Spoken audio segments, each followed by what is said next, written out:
Hello बच्चों, welcome to the my YouTube channel educational point. तो स्वागत है आपका मेरे इस नए वीडियो में। आज हम लेके आए हैं आप लोगों के लिए पाठ 2 कक्षा 12 का संस्कृत भाषायाः महत्वम के अभ्यास प्रश्न को। कल के वीडियो में हमने देखा इन सारे पैराग्राफ के अर्थ और इसके हिंदी के अनुवाद को। तो क्लास 12th में आपके कुछ प्रश्नों के उत्तर भी पूछे जाते हैं जो कि बहुत ही इम्पोर्टेंट है और आपके 2 नंबर के प्रश्नों के उत्तर पूछे जाते हैं। तो देखिए जिस प्रकार से ये प्रश्न है, ठीक है, इसमें कुल 14-15 प्रश्न हैं, ठीक है। तो कई सन में इन सारे प्रश्नों को कई बार पूछा जा चुका है और बहुत ही पॉपुलर और बहुत ही इम्पोर्टेंट प्रश्न है। एक एक शब्दों को समझते हुए आपने इसकी कहानी को समझा है तो आई होप आप इसके आंसर को खुद भी कर सकते हैं। तो हम एक एक सवाल को अच्छे से देखेंगे और इसके उत्तर को सही सही देखेंगे, ठीक है। तो पहला प्रश्न कह रहा है संस्कृत साहित्यस्य आदि कवि कः आसीत्, यानी सही संस्कृत साहित्य के आदि कवि कौन है। चलिए इसका उत्तर देख लेते हैं। बाकी सारे क्वेश्चंस मैंने कॉपी में नोट कर लिए, तो एक एक उत्तर को हम देखेंगे कॉपी में ही। पहला प्रश्न है कि संस्कृत के आदि कवि यानी कि संस्कृत साहित्य के आदि कवि कौन है। उत्तर लिखेंगे संस्कृत साहित्यस्य आदि कविः वाल्मीकि अस्ति, यानी कि संस्कृत साहित्य के आदि कवि वाल्मीकि जी हैं, ठीक है। ये हो गया पहले प्रश्न का उत्तर और ये प्रश्न कई बार पूछे जा चुके हैं तो आप इसे अच्छे से देखते जाइएगा। दूसरा प्रश्न कह रहा है कि संस्कृत भाषायां मुख्या कवयं के सन्ति, यानी कि संस्कृत भाषा के मुख्य कवि कौन कौन से हैं। उत्तर लिखेंगे वाल्मीकि, देवव्यास, कालिदास च संस्कृत भाषायाः मुख्या कवयः सन्ति, यानी वाल्मीकि, वेदव्यास, कालिदास और च और संस्कृत भाषा के मुख्य कवि हैं। ये सब क्या हैं? वाल्मीकि, वेदव्यास और कालिदास संस्कृत साहित्य के मुख्य कवि हैं। तीसरा प्रश्न कह रहा है इसमें कि संस्कृत साहित्यस्य का विशेषता अस्ति, संस्कृत साहित्य की क्या विशेषताएं हैं, क्या क्या विशेषताएं हैं। उत्तर लिखेंगे संस्कृत साहित्यम सरसम मधुरम च अस्ति इति संस्कृत साहित्यस्य विशेषता। तो संस्कृत साहित्य के सरस मतलब कि अच्छा और मधुर, और क्या सरस है और मधुर क्या है इसकी भाषा है, यही इसकी क्या है विशेषता है। तो और मधुर है इति मीन्स ऐसी संस्कृत साहित्यस्य विशेषता, ऐसी संस्कृत साहित्य की विशेषता है कि इस साहित्य में सरस और मधुरता का भी भाव है।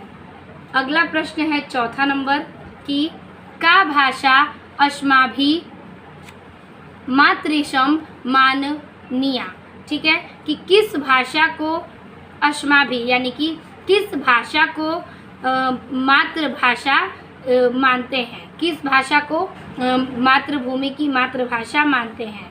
उत्तर लिखेंगे चौथा प्रश्न का उत्तर है कि संस्कृत भाषा अस्माभिः मातृभाषम माननीय, यानी कि संस्कृत भाषा भारत की क्या है मातृभाषा मानी जाती है।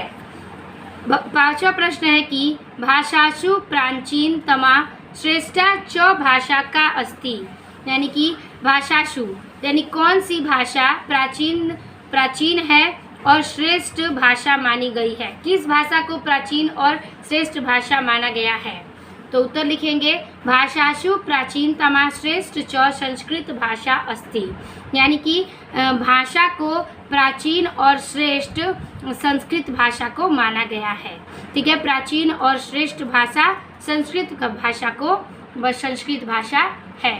छठवां प्रश्न कह रहा है कि का भाषा सर्वासाम आर्य भाषाम जननी मन्यते, यानी कि कौन सी भाषा सर्वगुण यानी कि सभी से आर्य भाषा यानी कि सारे भाषाओं में से क्या है आर्य भाषा की जननी मानते हैं। तो कौन सी भाषा को आर्य की जननी मानते हैं सभी भाषाओं में? तो संस्कृत भाषा सर्वासाम आर्य भाषाणाम जननी मन्यते, यानी कि संस्कृत भाषा सर्व भाषा यानी कि सभी भाषाओं में आर्य भाषा की जननी मानी जाती है।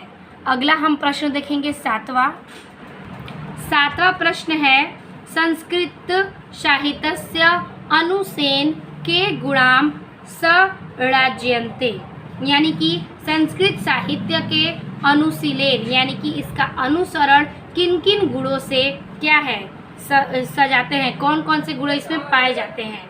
उत्तर लिखेंगे संस्कृत साहित्यस्य अनुशीलन दया, दान, क्षमा, धृति, शोचम, औदार्यम, अनसूया, अन्ये च अनेके गुणा षड्ज्ञानते। तो इसका अर्थ है कि संस्कृत साहित्य के अनुसेन में दया, दान, क्षमा मीन्स माफ़ी, धृति, शोचम मीन्स पवित्रता, औदार्य मीन्स उदारता, अनुसूया मीन्स ईर्ष्या न करने का और ईर्ष्या न करने के अन्य अनेकों गुण क्या हैं इसमें पाए जाते हैं। ठीक है, यही इसका अर्थ है। अगला प्रश्न है और इसका उत्तर भी आप यही लिखेंगे। 8वां प्रश्न कह रहा है कस्य साहित्यम सरसम व्याकरणम च असुनिश्चितम, यानी कि कौन से साहित्य का सरस व्याकरण यानी कि कौन से साहित्य में सरस है और व्याकरण जो है उसका सुनिश्चित है। तो उत्तर लिखेंगे संस्कृतस्य साहित्यम सरसम व्याकरणम च सुनिश्चितम, यानी कि संस्कृत साहित्य का क्या है भाषा साहित्य में सरस और इसकी व्याकरण जो है वो सुनिश्चित है। 9वां प्रश्न कह रहा है कि संस्कृत भाषायां कति पुराणानि लिखितानि सन्ति, संस्कृत भाषा किस पुराण में लिखा जाता है, कौन कौन कितने पुराण में लिखा जाता है, संस्कृत भाषा कितने पुराणों में लिखा जाता है। उत्तर लिखेंगे संस्कृत भाषायां 18 पुराणानि लिखितानि सन्ति, यानी कि जो संस्कृत वेद है, जो संस्कृत भाषा है वो 18 यानी कि 8 पुराणों में लिखा गया है।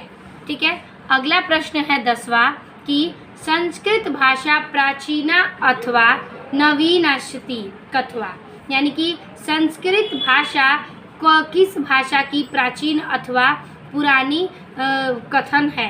तो उत्तर लिखेंगे प्राचीना अस्ति, यानी कि यह भाषा क्या है बहुत ही पुरानी है। अगला प्रश्न है कि संस्कृत साहित्य का विशेषता, संस्कृत साहित्य की क्या क्या विशेषताएं हैं। उत्तर लिखेंगे संस्कृत साहित्यम सरसम व्याकरणम च सुनिश्चितम, यानी कि संस्कृत साहित्य की सरस व्याकरण में क्या है सरस है और व्याकरण इसकी क्या है सुनिश्चित है, यही इसकी विशेषता है।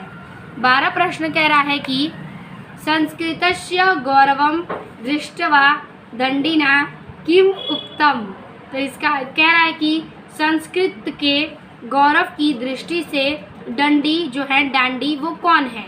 ठीक है, तो उत्तर लिखेंगे संस्कृतस्य गौरवं दृष्ट्या दंडिना उक्तम यत् संस्कृतानां देवी वाग्यवन वाख्याता महर्षिभिः, यानी कि संस्कृत के गौरव की दृष्टि से डांडी नामक जो महर्षि हैं वो क्या हैं संस्कृत नाम के एक बहुत ही पुराने क्या हैं कि महर्षि हैं। ठीक है, बहुत ही प्रसिद्ध और पुराने क्या हैं देवियों की वाणी से बोलने वाले क्या हैं एक महर्षि हैं, कौन डांडी।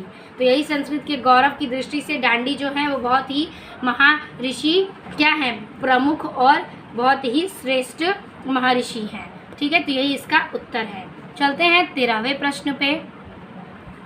कह रहा है कि कस्य वाङ्मय सर्वश्रेष्ठ वर्तते, यानी कि कौन सा भाषा यानी कि वाण्यम सर्वश्रेष्ठ है। उत्तर लिखेंगे संस्कृतस्य वाङ्मयम सर्वश्रेष्ठ वर्तते, यानी कि संस्कृत है वही क्या है वाणी में सर्वश्रेष्ठ मानी जाती है। 14वां प्रश्न है कि का भाषा देव भाषा इति नामना ज्ञाता, यानी कौन सी भाषा देव भाषा की जैसी नाम यानी कि नाम से ज्ञात की जाती है बोली जाती है। ऐसी कौन सी भाषा है जो देव भाषा में बोली जाती है। उत्तर है संस्कृत भाषा देव भाषा इति नामना ज्ञाता, यानी कि देव लोग भी संस्कृत भाषा को वाणी में संस्कृत भाषा ही बोलते हैं। अगला प्रश्न है 15वां और आखिरी प्रश्न की, संस्कृतस्य साहित्य व्याकरणज्ञ कीदृश वर्तते, यानी कि संस्कृत के साहित्य में व्याकरण का क्या दृश्य देखने को मिलता है। उत्तर लिखेंगे संस्कृतस्य वाण्यम, यानी कि संस्कृत के वाण्यम मतलब भाषा में चरित्र निर्माणस्य, यानी कि चरित्र का निर्माण और प्रेरणा देता है। प्रेरणा ददाति यानी कि प्रेरणा देता है। संस्कृत भाषा वाण्य भाषा की चरित्र निर्माण की प्रेरणा भी देता है। यही इसका उत्तर है। तो इस प्रकार से हमने 15वें प्रश्न को क्लियर कर लिया, पढ़ लिया और सारे उत्तर जो है बहुत ही सटीक और एकदम क्लियर हैं और आपको मैंने एक एक भाषा के अर्थ के साथ इसको समझाया है। तो रटने की आवश्यकता नहीं है, आप इसे समझ के अपने कॉपी पे नोट करिएगा, आपको तुरंत ये याद हो जाएगा। ठीक है, वीडियो अच्छी लगी तो लाइक कमेंट शेयर कीजिएगा और चैनल को सब्सक्राइब कीजिएगा। मिलते हैं आपसे अगले वीडियो में अगले चैप्टर में, तब तक के लिए धन्यवाद।